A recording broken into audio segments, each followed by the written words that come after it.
Assalamualaikum warahmatullahi wabarakatuh. Perkenalkan, saya Anissa Rahmawati dengan NIM 05516861 dari UPBJJ Kota Bandung. Pada video kali ini saya akan menjelaskan langkah-langkah pada praktikum tugas ketiga mata kuliah basis data, yaitu praktikum transaksi dan basis data terdistribusi.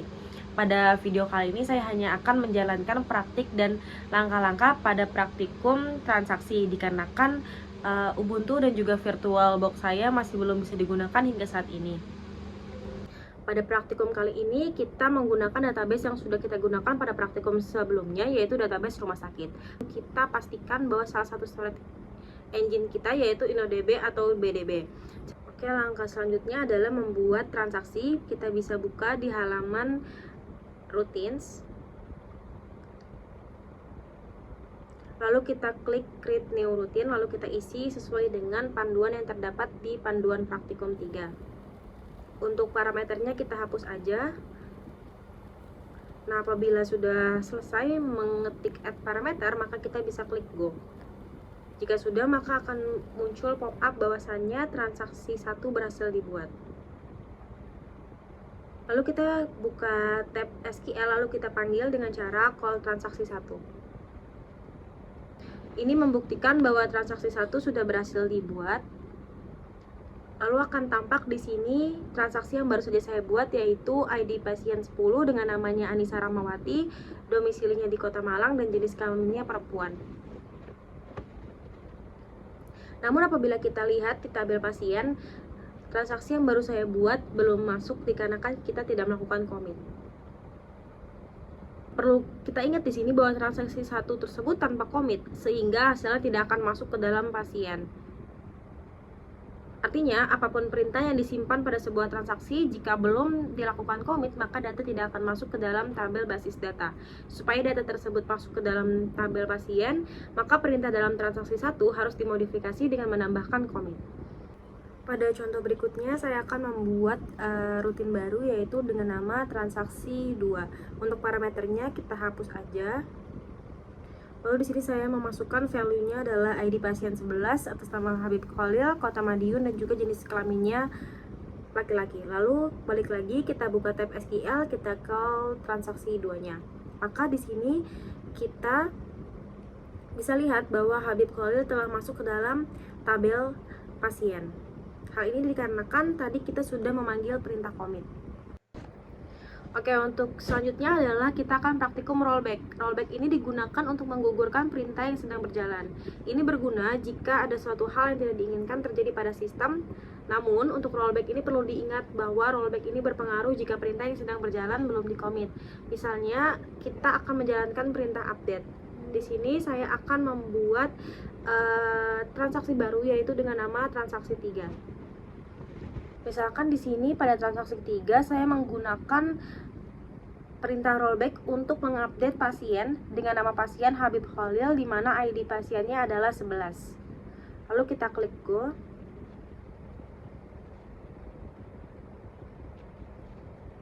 Lalu kita panggil lagi di tab SQL dengan cara call transaksi 3. Nah, tidak terjadi perubahan data karena telah dilakukan rollback. Jika ingin ada perubahan, maka transaksi 3 tersebut tidak memakai rollback. Untuk lebih jelas terkait rollback, maka perhatikan kita akan langsung menuju ke kasus pada transaksi 4. Pada pengimplementasian rollback, di sini saya membuat rutin baru, yaitu transaksi 4. Di sini saya mencoba menambahkan data pasien dengan ID 12 atas nama Natasha dan kotanya Kota Bekasi, jenis kelaminnya perempuan. Lalu saya lakukan rollback di sini, baru saya update pasien menjadi nama Samantha, di mana ID pasien adalah 1, baru saya commit. Maka bisa kita buka lagi tab SQL, lalu kita panggil dengan cara call transaksi 4. Nah, bisa kita lihat di sini bahwa ID pasien 1 atas nama Anissa Rahmawati sebelumnya telah berubah menjadi Samantha. Lalu kita lihat juga di tabel pasien, ini juga otomatis terubah. Selanjutnya adalah checkpoint. Checkpoint merupakan tempat titik di mana proses terakhir disimpan. Seperti yang kita pelajari bahwa suatu perintah rollback adalah membatalkan atau mengembalikan suatu perintah ke kondisi di mana transaksi belum terjadi. Nah, supaya transaksi berjalan dengan optimal, maka kondisi rollback ini tidak harus dikembalikan ke posisi awal, tetapi bisa dikembalikan ke posisi tempat checkpoint terakhir. Untuk contoh pengimplementasian checkpoint ini, saya akan membuat rutin baru lagi dengan nama transaksi 5. Di sini saya menambahkan data baru, yaitu ID 12 Natasha, save pointnya poin 1, lalu saya tambahkan lagi atas nama Rina. Saya rollback kepada poin 1, lalu saya tambahkan lagi atas nama Rini,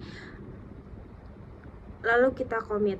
Maka selanjutnya kita panggil lagi di SQL call transaksi 5. Nah, hasilnya di sini adalah yang tersimpan hanya Natasha dan juga Rini, yaitu ID 12 dan juga ID 14.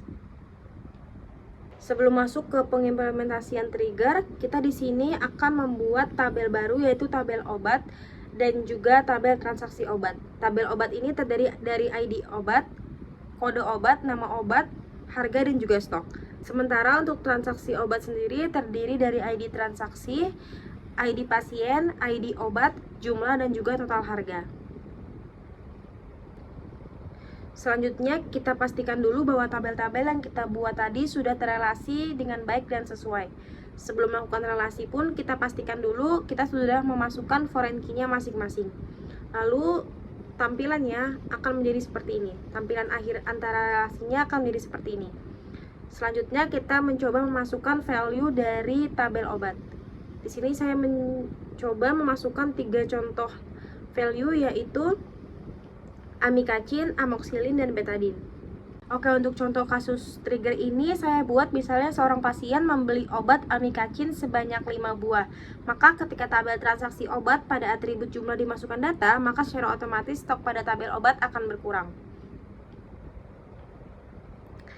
Di sini kita buka lagi database rumah sakit, lalu kita ke menu trigger, lalu saya klik add new trigger. Di sini saya berikan triggernya nama, yaitu TG jual, lalu untuk tabelnya adalah tabel transaksi obat, time-nya after. Lalu di sini saya berikan contoh perintah SQL-nya, yaitu update obat set stock, di mana stok dikurangin new jumlah, di mana ID obat sama dengan new ID obat. Lalu di sini di tabel transaksi obat kita klik tab insert, lalu kita masukkan di sini. Contohnya saya menggunakan pasien Samantha, ID-nya 1, dia membeli obat yaitu obat amikacin dengan jumlahnya adalah 5. Lalu kita klik go, maka di sini di tabel obat maka si amikacin otomatis berkurang 5, dari 10 menjadi 5. Sekian video penjelasan praktikum 3 mata kuliah basis data. Kurang lebihnya mohon maaf. Wassalamualaikum warahmatullahi wabarakatuh.